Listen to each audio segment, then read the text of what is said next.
Welcome to MedEd's production of the CNRN exam review. My name is Kendra, Menzies Kent. The title of the module is Seizures. When we look at the seizures today, we're going to talk about the different types of seizures, how we classify them. We'll talk a little bit on the physiology of a seizure, as well as what causes them, and the management, particularly of our status epilepticus. So to begin with, a little bit of review of definitions, terminology, what we call a seizure versus a status. When you look at what is an epileptic seizure, it is a paroxysmal, uncontrolled, brief event. It's due to this abnormal or excessive neuronal discharge, right? It may occur in one area or across both hemispheres all at once, and we'll talk about that because that's how we classify them. Epilepsy itself is a reoccurring epileptic seizure that is unprovoked by any what we call immediately identifiable cause. So for example, if somebody is hyponatremic and they've had more than one seizure because of their hyponatremia, then we would not call that epilepsy. It's because we have an identifiable cause that is treatable. But if we don't have that and they've had more than one seizure, it's reoccurring, we call it epilepsy. And then status epilepticus is a condition in which there's a reoccurring seizure or they have a continuous seizure without the return to normal function. If the seizure lasts for greater than 10 to 20 minutes, it is definitely into the status range. There's a lot of discussion to consider anybody that persists in their seizure for greater than 5 minutes as the start of a status and to treat them like a status. All right, so we're looking at even that shorter period. Most seizures are going to last less than 5 minutes. All right, so anything over 5 is considered prolonged and would meet some of the criteria definitions in some of our hospitals for a status. And then the term refractory means that the seizure doesn't stop even though we've given them, let's say, the initial benzodiazepine. That doesn't stop the seizure, or we followed up with even your secondary anti-epileptic drugs and it still does not stop the seizure. We now call it refractory. Brain injury can occur over 30 minutes worth of seizure, and mortality has been found to increase if the seizure persists for greater than 60 minutes. We also are going to get a little bit into what we call subtle or non-convulsive seizures. We'll come back to those. Those are also seizures that can be seen on EEG, but you may not see the physical activity that goes along with it. We are going to look a little on anatomy and physiology. To understand how some of the drugs work to stop a seizure or to increase that seizure threshold so they don't have a seizure, we have to understand a little bit of this physiology. And a big part of the physiology of the seizure are these neurotransmitters. And we have two major types of neurotransmitters. You have an excitatory neurotransmitter, which is glutamate, and you have an inhibitory neurotransmitter, which is GABA. So if the glutamate goes up, they may have a seizure. It lowers that seizure threshold. If the GABA increases, it's going to increase the seizure threshold, and it's going to help prevent a seizure. When you look at glutamate, the receptors to the glutamate, the excitatory neurotransmitter, are the MDA receptors. So we actually have classes of anticonvulsant drugs that work by blocking the MDA receptors so that it actually blocks the glutamate, which is the excitatory neurotransmitter. Now when we look at GABA, we said GABA is the inhibitory neurotransmitter. It's going to increase that seizure threshold, make it less likely to have a seizure. It does it through some facilitation of those chloride channels, which we'll talk a little bit more about. But when we look at some of the classes of drugs, one of the ways they actually inhibit or stop a seizure is they increase the GABA levels. So we want to decrease the glutamate and increase the GABA. And along in that area, we have to look at the cellular level, and that is the depolarization and the repolarization. So when you look at what gets that impulse traveling, which would spread a seizure, that is the depolarizing of the cells. And what depolarizes a cell is the influx of sodium intracellular. And then when the sodium enters, the potassium leaves. But the big aspect of that is the influx of sodium. So we also have classes of drugs, like for example the phenytoin, that is going to be a sodium channel blocker That's going to help prevent this influx of sodium so we don't get the depolarizations and the spread of that seizure impulse. What repolarizes the cells is the influx of chloride. Remember, we had just said GABA probably works somewhat by facilitating the chloride, meaning that if I can push that chloride into the cell, I can repolarize that cell, stabilize that cell, so we would stop the seizure. And again, that's how a lot of these anti-epileptic drugs work, is that they enhance the chloride entering the cell. So we have sodium channel blockers, and we have certain drugs that actually enhance the chloride entering the cell. All right, so that's a little bit of the physiology of a seizure and how the anti-epileptic drugs kind of work at those different levels. Now, what causes a seizure? Well, when you look at the list, it's almost any neurological disorder. So, like for example, on the exam, they may talk about infections like a meningitis, then the patient has a seizure. It can be subarachnoid hemorrhages. It can also be idiopathic, meaning we really don't know why they have a seizure. Nothing shows on MRI. We've not seen a particular cause for this seizure. They just have seizures. We have a lot of electrolyte abnormalities can lead to seizures. That's the low calcium, the low magnesium, the low sodium, and the low phosphates, as well as low glucose. It can be toxin or drug induced. Cocaine overdoses, we'll see them come in with seizures. Or it can be alcohol or benzodiazepine withdrawals. All right, so again, people that are chronic alcohol intakes or on benzos that actually stop abruptly taking their drug can come in with a seizure. Of course, those are the DTs that we'll talk about with the alcohol withdrawal. But beyond just the causes, there are certain circumstances and situations that will lower that seizure threshold. And if it lowers the seizure threshold, they're more likely to have a seizure. One of the ones on the list is sleep deprivation. There are people that have never had a seizure before who are sleep deprived. All right, I always give the example of a person that I knew in college, stayed up all night long cramming for exams, was sleep deprived and had a seizure. Had never had one before and has never had one since, but it was the sleep deprivation that induced the seizure. Physiological stress, high fevers, they can induce a seizure. So I always think about if you can induce a seizure on somebody who doesn't have a seizure history, it is also those things that we have to be really careful with when we get patients that come into the hospital that have a history of epilepsy, who've had seizures. Even if they say, oh, they're well controlled, I haven't had a seizure in the last 2 years, we know that they're going to undergo physiological stress being in a hospital. They're probably going to be sleep deprived, and pretty good chance they're going to have fever. So all of those can lower that seizure threshold, and they're more likely to have a seizure.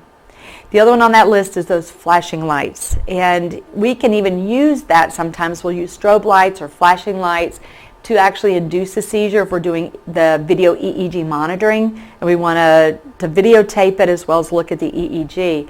But flashing lights can also lower that seizure threshold and make them more prone to have a seizure. So let's take a look. For the exam, there were several questions in different aspects of the classifications of seizures. So when you look at the seizure classification, there's two kind of broad classifications. We have partial seizure and we have a generalized seizure. And then what you can do is you'll take your partial seizure and it gets broke down into what is called simple partial and complex partial. So the big difference between a partial and a generalized. A partial seizure means the epileptic focus is in one part of the brain only. It's very focal, very localized area. It can be picked up on the EEGs. We'll see it's in one area only. That's called partial.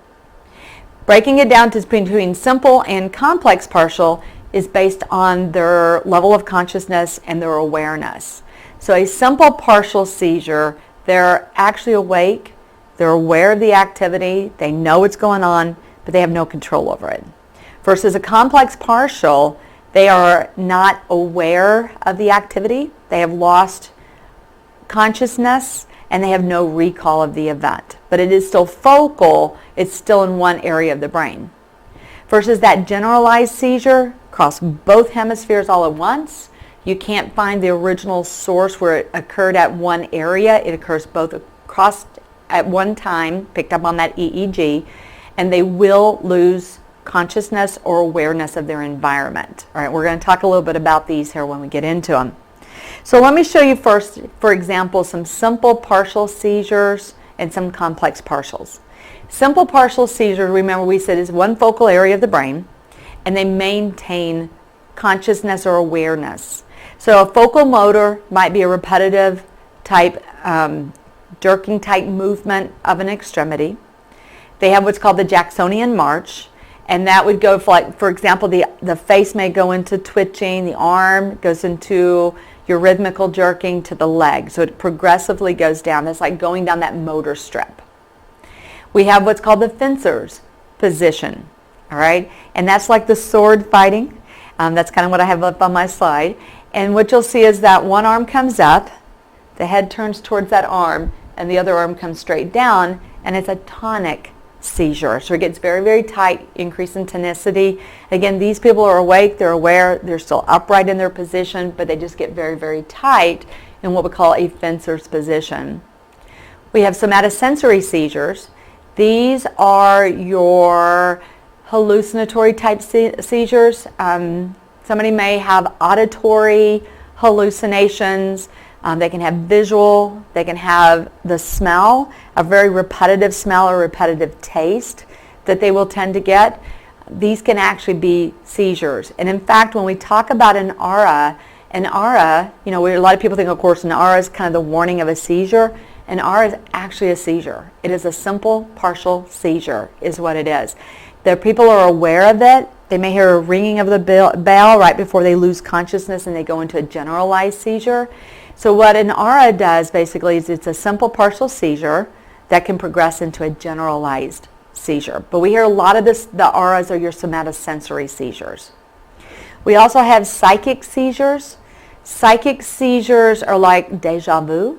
You know, been there, done that kind of an experience. Now, I know most of us in the room have had deja vus. Don't panic.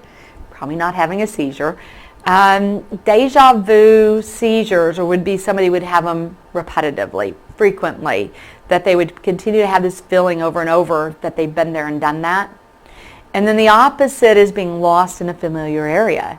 You know, you've been sitting here listening to this tape, and you've been in your own room, and all of a sudden you look up, you look around, you're like, I don't know where I'm at, all right? It comes back to you in 5 minutes or so. Remember, seizures are usually short, and you kind of regain where you're at, but you kind of had gotten lost in a familiar area. Those are called psychic seizures, all right? They're simple partials. The other ones are affective, and that is uncontrolled emotions. Bursts of anger, bursts of rage, laughter for no known reason. Just out of the blue, they just start laughing, no control. They, again, know they're doing it, but they have no control over it. Those are called affective. And this is one of my excuses. When I get mad at my husband, I always tell him, after I yelled at him, so sorry, just a little paroxysmal, uncontrolled, brief event. I just had a seizure, right? Kind of one of those excuses like my TIA. Doesn't always work, but I call them my affective seizures. But there really are those emotional seizures. We can also have autonomic, and that would be like your fight or flight. You would see tachycardia, diaphoresis, dilated pupils. So it would look a lot like your fight or flight. And a lot of times people look at it as a panic attack because, again, they feel that jittery, that butterflies, but there's really no known reason for it. All right, we call that autonomic seizures. Complex partial seizures are, again, a focal area of the brain. It can be a focal motor seizure. But they lose awareness, right? They lose awareness of the environment. They may still maintain their upright posture, but they really don't know what's going on during the seizure, and they don't have recall after the seizure. So a lot of these are your automatisms, like what I see a lot in an ICU patients that were unresponsive in a coma that are having these seizures. They'll do things like repetitively smack their lips, eyelid fluttering. They may pick on their clothing a little bit. You know, these are repetitive movements. They can be things like clapping or tapping. I've seen a patient go into where they like pick up a pen and they repetitively just slam it down on the table, and they just pick up everything they can and they repetitively slam them that's complex partial seizures. And again, they're not aware of their activity. After the seizure is completed, they'll have no recall of the event. And that's what makes the automatisms a part of that complex partial seizures. Partial seizures can progress into generalized seizures. So like we said, a simple partial seizure like an aura can progress. We also can have the complex partials progress into generalized seizures as well. So that would be called a secondary generalized seizure versus the primary. So when you look at the generalized seizures, these can, again, not inclusive, but these can include absence seizures, tonic-clonic seizures used to be called grand mal seizures. And remember, absence used to be called petit mals, right? We call them absence seizures.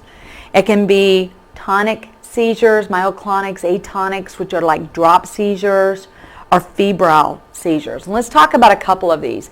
Remember again on the exam, this can include pediatric as well as adult patients, right? So you have to think about your full range of clients that may have seizures.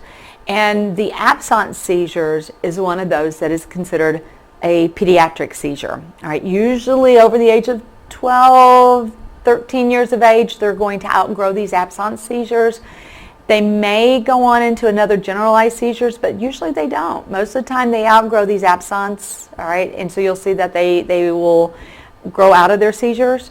But remember that an absence seizure, this is where they may stop for a minute in the middle of their conversation. They may appear to stare out the window frequently in a day. I usually find a lot of our absence seizures is when a teacher calls the family at home and says, you got a really, really smart kid. Most of the time they're daydreaming. That's why they're not doing well in school. But they can have, 50, 100 of these episodes a day in some of your more severe cases. So if you think about that, if you blank out for 30 to 45 seconds, even 20 times in a day, you're going to miss a lot of the conversation. And so again, in school, they really aren't learning as well because of that. Because remember, with the generalized seizure, you lose awareness, right? So you're not aware of anything that is happening during the seizure itself. The tonic-clonic seizures are a lot of our adults. We can have myoclonic seizures that tend to be our pediatric group. But your tonic-clonics, they're going to start really, really tonic. They may have what we call an epileptic cry. A lot of that is the diaphragm becomes tonic. And then they go into the rhythmical jerking, which is the clonic activity on that. Atonics, like we said, they just kind of drop. Febrile seizures. Let me mention these a little bit. Febrile seizures, again, pediatric group. Again, it is something that they will outgrow. Like we said earlier on absence seizures, some may go on to develop other generalized seizures like tonic-clonic seizures, some don't. On a febrile seizure, what we'll usually tell, because a lot of times, again, family's going to say, they've had a seizure, their temperature got up greater than 102, they're 2 years old, are they a higher risk for having seizures? And the answer is no. They have a higher risk for having another febrile seizure? Sure, in a young age, but they will outgrow that, and it's not going to increase their risk of having other generalized seizures. All right, so that's the big difference with those febrile seizures in our pediatric group. And remember, it's usually temperatures greater than 102 degrees Fahrenheit. There's another group of pediatric seizures that you may see on the exam called the Lennox-Gastaut Syndrome. It's not common, but it is your epileptic syndrome. There's three major characteristics of this syndrome. One is that they will have generalized seizures of more than one type. Usually when people have seizures, they have the same seizure. All right, this is one that they may have variations of what they're going to do in the way of motor responses. And it's very difficult to control. They may be on 3 different anticonvulsant drugs and still having seizures. The second characteristics of this syndrome is a slowing of their intellectual growth. So again, remember, these are children growing up that may have been learning things very quickly, but now that they started having these seizures, they're starting to have some slowing down of their intellect, not growing as quickly in their knowledge levels, and maybe some personality changes and difficulties. And then the third characteristic is they look for very specific EEG changes that are called abnormal that leads them towards the diagnosis of this syndrome. They get like a slow spike wave pattern when they're awake and a very fast rhythm or pattern while they're asleep. All right, so that's called the Lennox-Gastaut Syndrome, and it is a type of pediatric seizure that we may see. When you look at a seizure, again, we have phases. We have preictal, ictal, postictal. Of course, ictal is during the time period of the seizure when you would actually see the EEG changes. Preictal would be hours to days prior to the seizure. This is not the aura that we talked about. Remember, an aura is the actual onset of the seizure. This is more, some people will report, if they're an epileptic, they will report that they get some feeling. They get a little fatigued, they get a little bit depressed, a little irritable, maybe a little lightheaded, but they have this, what we call little preictal feelings, and they'll know that they're going to have a seizure. They'll tell people, this is how I feel before I have my seizure. So they get a little bit of a warning from it. Again, that is not an actual onset of a seizure, but it was what we call preictal. Ictal then is the seizure with the EEG changes, and then postictal is where they will sometimes still be drowsy, a little bit harder to awaken, maybe a little bit confused. And in the way of the mentation following a seizure, it's going to vary a little bit based on the individual. Some people actually wake up pretty quickly and start responding and going back to their activities. Others are a little bit longer. They're a little more tired. They may be, not wanting to do anything for several days. So again, we see a little post-ictal changes. On an EEG, they may still see some slowing in the corresponding areas in that post-ictal period. So we're still looking at the EEGs on that. The other thing we can see in this phase, that after the seizure phase, is what's called Todd's paralysis. And Todd's paralysis is a temporary loss of motor or a temporary blindness that follows the seizure. And again, remember, they're transient. Now, I have a lot of animals, and I've actually had 2 animals with seizures with epilepsy. One is a macaw parrot, of all things, and one is a dog. They both had Todd's paralysis. My macaw parrot, every time he had a grand mal seizure, he would wake up, kind of get back to himself, but he would drag his leg, all right? And he would drag his leg for another 15, 20 minutes and then regain motor, all right? That's Todd's paralysis. And my dog also had that temporary blindness. He was in a status for a week, and every time they would try to wake him up, he was blind. So he is not blind now, and that's why I'm trying to kind of emphasize that it's transient. But we call it a Todd's paralysis. And you have to think about this, think about the family and think about the patients themselves and how scary that would be. The question always is did I have a stroke? Did they throw a blood clot? Are they going to always be blind? And again, we can reassure that this is a Todd's paralysis and that it is a transient change that we see after the seizure itself. What else can we see? Well, this is kind of a big area of concern, and these are what we call non-convulsive status epilepticus, or a non-convulsive seizures. And this is where let's say, for example, let me give you an example. You have a patient that has had a seizure. They were awake prior to the seizure, but once the seizure activity is stopped, they are still not responding like you would expect them to. They've gone through some of that post-ictal period, but they're still not waking up. If you look at that group of patients, what they may have done is they may have gone from a convulsive seizure to a non-convulsive seizure. The EEG activity may still be going on. They may be firing, having all the excessive discharges, but we're now not, we're not seeing anything clinically. All right, so if you have a patient like that is a persistent altered level of consciousness, we cannot find a source or reasoning for it, then what they may want to do is a EEG test to look for any sort of activity on the EEG that would indicate that they are still having a seizure. This can occur, like I said, after the seizure is stopped, even while they are on anti-epileptics. If it's something they come in with, all right, so again, I've seen it a lot from my ICU patients that just don't really wake up. and we have no known reason or cause, they may actually be in these non-convulsive seizures. But if you work in the emergency room, sometimes we get in a group of patients called the wandering confused. They come in an emergency room. They may have had a history of confusion over the last several days to weeks. No known source has been able to be found. CT scans are negative. But what they find on EEG is this person has been in a status epilepticus. Right? You'll actually see the EEG activity when you look at that. So again, these are all what we call non-convulsive. They're underdiagnosed. You can tell they're hard to recognize.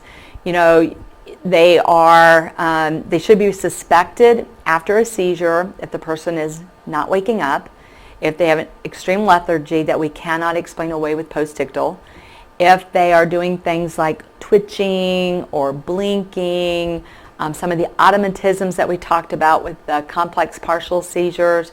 You know, again, we should consider that this person is still having seizures, but we just can't see them physically. So this is the point, again, we're going to do EEGs, and there is some recommendation to do a continuous EEG at the bedside to check for that seizure activity. The other group of patients we get in commonly into our hospitals are called non-epileptic seizures, or the other word I hear a lot of neurologists want us to say is non-epileptic activity. All right, and what this is it resembles an epileptic seizure. A lot of times the features are very similar. They may have motor activity, can be clonic type activity, but what this is typically due to a conversion disorder, which is a psych disorder. And so again, the behaviors look like a seizure, but they may miss a few things. For example, it may not be real symmetrical. They may have asymmetrical type movements. It may be longer duration than most seizure activities are going to occur. Somebody that retains awareness during what would have been considered a generalized seizure. This was at one point in time termed pseudoseizure. And a pseudoseizure term should be avoided. The main reason is, number one, if it is a conversion syndrome, then it's not like they're faking the seizure. It is that they really believe they're having that seizure. Even though there's no EEG activity, they believe that they are actually having that seizure. It's called a conversion syndrome. The other thing that could be going on is that it can actually be a seizure, but it's from a very deep structure within the brain that the EEG is not going to pick it up. All right, so again, that's why we want to avoid the term pseudoseizure. Now, do people fake seizures? Sure they do. All right, so again, we do have those faked seizures that can come in.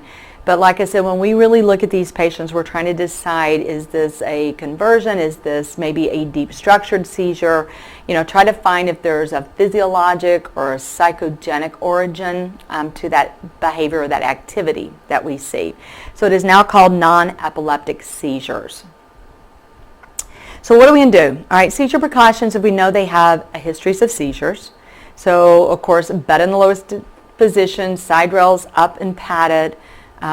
Make sure we have oxygen and suction equipment at the bedside. During a seizure, my big thing is always to push people to stay with your patient. You know, sometimes I've seen nurses go out to get help, pull the code button, call the call light. You know, let people know that you're staying here and you may need some assistance with this patient. If they need to go get an anti-epileptic like a benzodiazepine, let someone else run, stay with your patient. Make sure again that the big part of this is to protect the patient. If they're walking, assist them to the ground. If they're in the bed, maybe turn them into a recovery position. So at the end of the seizure, a lot of them will throw up and we don't want them to aspirate. So again, that's kind of the big issue. Anything restraining the patient, unrestrain it because they can injure themselves with that. Note the time of onset. Where did it begin at? Did the patient have something like an aura saying, you know, I am going to have a seizure, I hear a ringing of a bell? You know, where did it spread to? Was it a clonic activity or a tonic activity? You know, so again, you're doing a full assessment during this seizure. We want to make sure we provide for privacy. You know, get people out of the rooms or out of the hallways if somebody's having a seizure. And then if time, obtain vital signs. There may not always be a time period for that because of the length of the seizure itself. And of course, if it's prolonged, make sure the physician's aware and that we actually stop the seizure with anti-epileptic drugs if at all possible. After the seizure, stay with them again. They may not be fully conscious. This is where airway and breathing becomes issues. You want to assess that, provide oxygen, suction if they throw up at the end of the seizure, and then assess for injuries. They can bite their tongue, they can fracture teeth. If they had been restrained, they can fracture their wrists, lacerate their wrists. So again, we look for any injuries. If they'd been walking, they may have fallen. We may have to do follow-up CT scans to make sure that they didn't hit their head. Or have repetitive, if again you come in the room and they're on the floor and they're having a seizure, they may have had repetitive movement where they're hitting their head repetitively on the floor, and they can cause subdurals and epidural hematomas. So we do want to assess for that and check their CT scans. If you're with them, protect the head. Put a pillow underneath so they're not slamming their head on the ground on that. And then after the seizure, again, reassure the patient, tell them what happened, reorient them to their environment. And like I said, the big thing is to look for complications. Aspiration pneumonia would be the other complication we're going to assess for. Part of that discharge is if they've had a seizure, they now have reoccurring seizures, they are not allowed to drive until they're seizure-free for a certain period of time, depending on your state, or operate heavy equipment or anything that would put them at a higher risk. So that's part of that discharge education or instruction and teaching. Other things that we can see happen following a status is they will increase their circulating catecholamines. Right? So the longer they're in these seizures, the more they're going to release these catecholamines. They may also have sustained fever. And when you think about that fever along with that sustained muscle activity, then they may also be starting to break down muscle, and they can develop the rhabdomyolysis, which I'll show you here in just a minute. But you have to think about all of these complications that can occur. They can have blood pressure changes. It may increase early, or they may get hypotensive actually later. They can have life-threatening arrhythmias.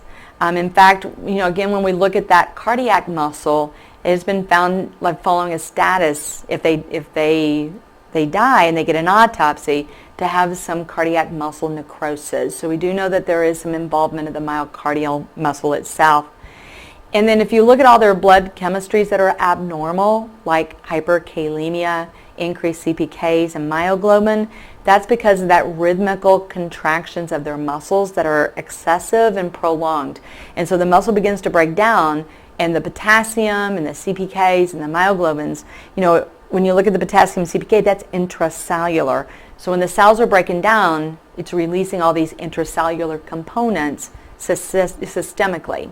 And like I said, a big thing it can lead to is rhabdomyolysis. And remember, with rhabdomyolysis, it's due to elevated myoglobin levels. And then the myoglobin gets filtered through the kidneys and actually causes intrarenal injury to the kidneys. All right, and if you look at the Foley bag I have on my slide, you'll see that the urine is kind of a dark urine, and it's not unusual to call it a tea color or Coke color urine. And you can see that variation on there. And then another one can be pulmonary artery hypertension, and a lot of that has to do with the release of all of these catecholamines. So what are some of our long-term complications of people that have or has had a convulsive status epileptic type of an episode? If they have had sustained seizures, their risk of having reoccurring seizures goes up. Some of the acute changes in the brain, like we said, 30, 60 minutes into these seizures, they can actually have neuronal losses, and they can have changes within the brain tissue. An area that is very, very susceptible is the hippocampal area, which is right up underneath the temporal lobe in the subcortical region. And it is responsible for a lot of our memory, a lot of our short-term memories. So we can start to see atrophy or damage in the hippocampal or the mesial temporal sclerosis. Again, that's right up underneath that temporal lobe. That's all of our memory center area. Pyramidal cell losses. Pyramidal is our posture, our uprightness, our ability to do movements without conscious thought. And then we can also see some general cognitive changes. So we know that a sustained seizure can actually result in some neuronal losses and some neuron changes that actually causes the neurological changes that we see clinically. The diagnosis is usually going to be an EEG. If patient comes in, they're already past their seizure, they're already past their postictal, we may not see anything on the EEG. So a lot of times if they really want to map the seizure, sometimes they'll just treat them on what clinically was seen. They'll treat them as a generalized or a partial seizure. But if they really want to see the EEG activity with the clinical activity, then they'll do that video EEG. They'll admit them, they'll put on a continuous EEG, they'll put the video camera in there, and if they have a seizure, then you basically start the videoing. Some of them are constant videoing in case the nurse is not in the room when a seizure begins. Other diagnoses can be drug levels. If they are on Dilantin when they come in and they've had a seizure, we're going to look at the phenytoin levels and make sure that they're an adequate level. If not, we'll give them a little more bolus of their drug. CT scans may be done to look for an area that may be involved in that seizure, like a mass lesion, a tumor, or something like that. Like I said, EEGs are time limited. If you can't get them on during, if they're not already on during that seizure, it's hard to confirm it. You see some slowing postictal. If it's in a small time frame, the EEG may not actually capture it or pick it up. Other diagnostics can be MRI. Again, following a status, it may pick up some structural damage in the mesial structures as well as the hippocampal area. Functional MRIs are where we do brain mapping to figure out where maybe we have lost some neuronal or determine where the initial focus is. And then they can do some spectroscopies, right? So there's different diagnostics. PET scans, SPECT scans are also been used. And a lot of that, again, is to look for where is the focus, right? And for example, on a PET scan, it's looking for metabolic changes. It's an area of the brain that might show some hypometabolism, and that area of the brain may be your seizure focus. An older exam that's been around for a while is called a WADA test. That's used sometimes to determine language dominance before surgery if they're going to go in and do like a temporal lobectomy or focal removal of the epileptic focus. It's a high-risk procedure and it's really not done as often as it used to be done. And then, like I said, we look at drug levels. Making a little hint on phenytoin, because we do a lot of phenytoin levels. When you're looking at the phenytoin level, the most important one, of course, is the free phenytoin, because phenytoin will bind to albumin. If you have a low albumin, then you may have a low phenytoin level, even though your free phenytoins may be adequate. So we still look at the free phenytoin level. And the other thing I want to remind people on, because, again, a very good test question, and that is when you are giving somebody oral Dilantin, like oral phenytoin, then we know that if they're also getting fed, enteral feed into the stomach, it binds the Dilantin and you have less of that Dilantin than readily available. All right, so you have to be careful that we stop tube feeds like an hour before and an hour after we administer the oral phenytoin. All right, so just a little hints like that. So how are they going to manage them? First management is pharmacological management, and that is with your anti-epileptic drugs. Typically going to start with a monotherapy initially, start with one drug and see if, certain drugs work better on generalized, certain ones work better on partial seizures. So that's why it's so important to know, basically what the patient was doing during that seizure. If that doesn't work, then they can add a second and usually can add up to a third. If that still doesn't work, then we're looking a lot of times at your surgery that we'll talk a little bit about. Big things with the anti-epileptics. Know some of the side effects. Some of the common side effects almost of all anti-epileptics is drowsiness, fatigability, sleepiness. So a lot of people who have had seizures will say, it's really hard because they're either spending a lot of their time in a seizure or postictal, or the drugs are making them drowsy. All right, so again, think about that as being a big side effect to it. Monitor, take a look when you're reading and studying. Take a look at some of the other side effects. For example, phenytoin, which is another common drug to be on for a long term. One of the big complications of it is gum hyperplasia. All right, so even though we say overall we may have that drowsiness and fatigability, you know, certain drugs are going to have side effects that are more specific to them. So kind of look at that and review some of those. What I am going to spend more time on is the drug management during a status epilepticus. All right, so again, now they're having a seizure, they're in the hospital or they're in an acute care facility, they're having their seizure and it's prolonged. We don't necessarily give them a benzodiazepine if the seizure is less than 5 minutes, because if you think about it, by the time they start their seizure, I go get the drug to administer the drug. Usually a seizure is less than 5 minutes, which means by the time you give them the drug, they're already stopping their seizure anyway. What's the side effect of a benzodiazepine is drowsiness. So it can prolong the post-ictal period and cause problems with airway and breathing.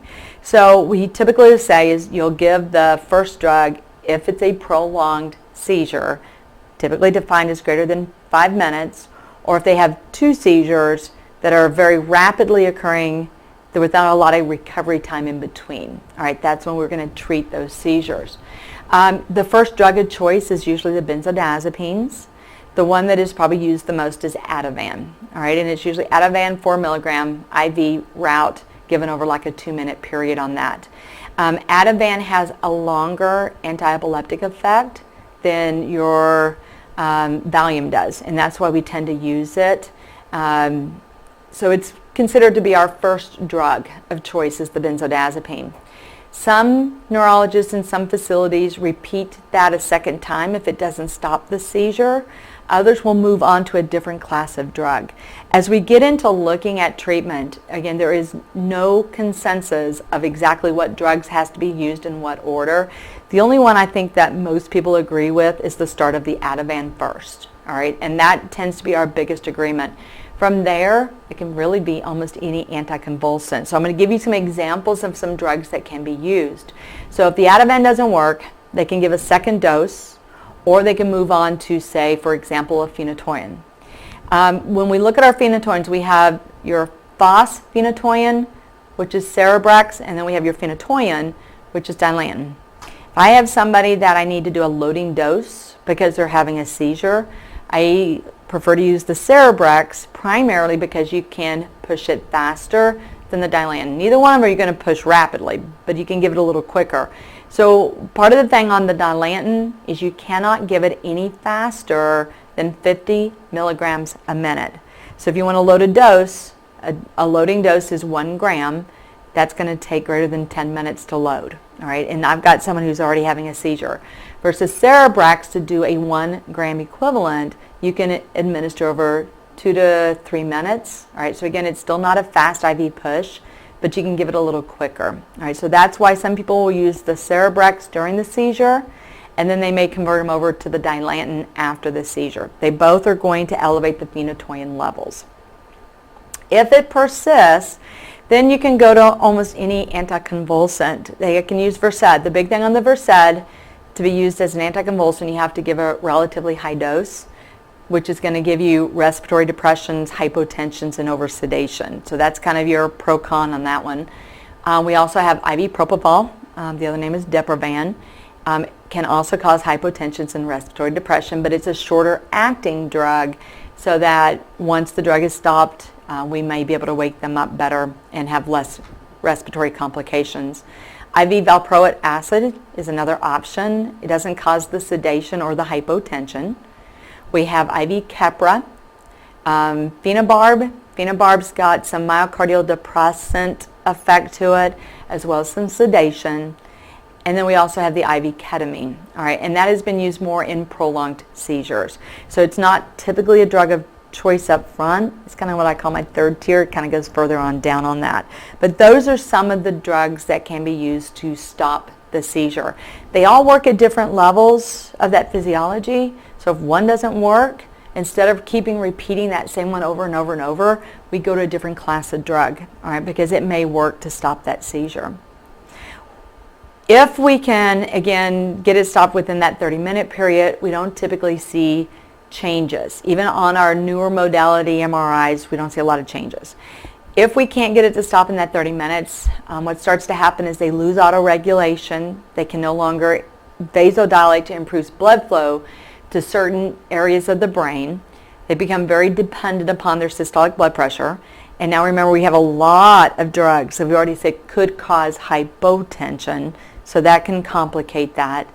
And so, you know, we're looking at hypoperfused states in a lot of our status situations. If there's status, we also now need to secure the airway. If it's a short seizure, most of the time, even if they're not breathing during that seizure, they're not going to have an hypoxic injury as long as it's a short seizure. But if they're over that 5-minute marks and they're getting up around that 20-30-minute marks, we're looking at airways. We really need to help ventilate them. And then, like we said, refractory can go to the barbiturates, the propofols, and the Verseds, and we can actually put them on continuous infusions. Now let's kind of go back to these other patients that we talked about that have epilepsy, not necessarily my status, but epilepsy. And we said that pharmacological management is our first choice. Start out monotherapy, get up to a triple therapy if we need to. What other treatment options? For children, for pediatrics, they have used some of the ketogenic diet. It's a little controversial in its effectiveness, but we can look at the ketogenic diets for them. Surgery management, if it is a focal seizure, it's a very, one focal area, it's a partial seizure. They've been able to map it. They know where it's originating from. They can do a temporal lobectomy if it's coming from the temporal lobe, and they're going to use the non-dominant hemisphere, which is usually the right side. If it's a partial seizure and they've done the brain mapping, they can go in and actually just remove the epileptic source, right? That one little area that's involved. If it's a generalized seizure, we don't have as many options in the way of surgery because we can't just go in and remove one epileptic focus. One of the things that's been used some in the past is called the corpus callosotomy, and it just cuts the corpus callosum, like 2/3 of the corpus callosum, which prevents one hemisphere from talking to the other. What this does is it doesn't decrease the number of seizures that they may have. What it does is it decreases the severity because it prevents the seizure from crossing over to the other hemisphere. So the seizure activity maybe stays on one side of the body and doesn't cross, all right? So they may have the tonic-clonic activity on one side instead of both sides of their body. The hemispherectomy is pretty much reserved for children. Again, it's not a procedure that's done very often in a lot of institutes, but they can go in and remove the non-dominant hemisphere to lower the incidence of the seizures. The last two on our list are the two that we're going to talk a little bit more about, and that is a vagal nerve stimulator and a deep brain stimulation. A vagal nerve stimulator is used sometimes to control seizures when anti-epileptics are not working or are not a good option, and when there's really not a surgical procedure that may be done. And what it is they take it's a pacemaker box. It's even made by companies that make pacemakers. And it's implanted into usually the chest wall, and then the wire, the pacer wire, is run up along and wrapped around the vagal nerve. And remember, the vagal nerve originates out of the medulla. That's vagal nerve is cranial nerve 10, comes out of the medulla, and it travels down near the carotid because it's going to innervate the GI tract and the heart and the lung. So it comes down this direction. So when wrap the wire here and you're pacing it from a pacer box in the chest wall, it's going to fire impulses up to the brain. And what happens is that in some people, those impulses will suppress the seizure activity. So it kind of keeps, by setting up electrical current, it suppresses the brain's own current and electrical activity, so it helps lower the risk of having those seizures. It has a programmable intensity, and then it comes usually with a wand or a magnet, and we call it a wand. And it's used to swipe the generator. Let's say the person is having an aura, and they know that this is the aura that they always have prior to the onset of their seizure. They can actually wand the pacer box, and it's going to send off a greater amount of electrical current to kind of overdrive pace it. Or if they are having a seizure, somebody else can put the wand over the box as well. And that has helped decrease the duration of the seizure activity as well. Doesn't work in everybody. but it has been found to be successful in a lot of people at decreasing the number of seizures or decreasing the severity of them. Couple of things in the way of a warning if somebody comes in with a vagal nerve stimulator. Number one, know where the wand is, so that you may use it if they have a seizure. And number two, that there are some precautions for going to an MRI. Remember, it's magnet controlled, so the MRI is one big magnet. So we want to make sure that we have the company come in and turn it off. So they'll turn it off prior to going to MRI. They'll a lot of times even tape the magnet over the generator to turn it off itself. And then they can turn it back on after the MRI. There are certain MRIs that may be acceptable, but you really need to clarify that before we take somebody with a vagal nerve stimulator to the MRI.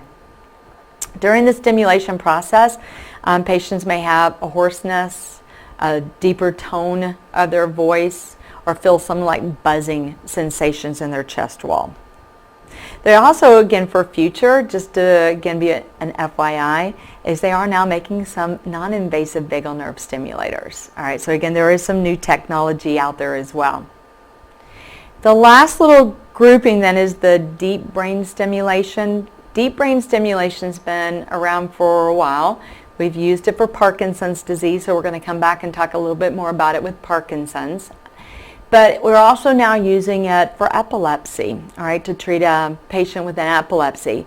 Again, it involves the electrical stimulation. It modulates some of this brain activity, kind of suppresses it to help prevent that seizure. Instead of it being implanted in the chest and worked along the vagal nerve, it actually goes down. There's two little electrical wires that they will place through little holes, burr holes, down into the subcortical region, like down in the thalamic area. And then again, it's going to provide these electrical impulses that will pace the brain, and that's going to help suppress some of that brain activity. And this is what it looks like. Again, it's connected to a box, all right, to like a generator box that may be implanted, for example, in the chest wall. And you can see the picture in the upper left-hand screen. You can see the two little wires coming down to the central portion, that's the subcortical region, and then you can see the box that's been implanted. All right, so we can now try deep brain stimulation as well as vagal nerve stimulators. And how many of y'all have heard of seizure alert dogs? To me, and again, y'all know, seeing my horse pictures and all by now, I love animals, right? So to me, this is the coolest thing. There are dogs, actually a lot of dogs, even untrained dogs, can sense a seizure before it happens. And if the dog is trained then to warn their partner, then they'll warn them of the seizure before it happens. And that allows them to lay down, get out of traffic, get into an area that they're less likely to get hurt before they actually have the seizure. So a dog can actually sense this. And like I said, I can give you stories of dogs that have done this, have never been trained in it, but for some reason just go to barking and barking and barking and barking around their owner, and then the owner has this seizure, and everyone's like, wow, the dog knew it was coming before it actually happened. And like I said, they were not even trained in it. So these are your seizure alert dogs. And like I said, and it doesn't have to be a dog. I have seen other ones use other things, but it's been primarily dogs. And I think it's pretty cool that they have that capability. So again, I want to thank everybody for being here with us and for looking at the module on seizures.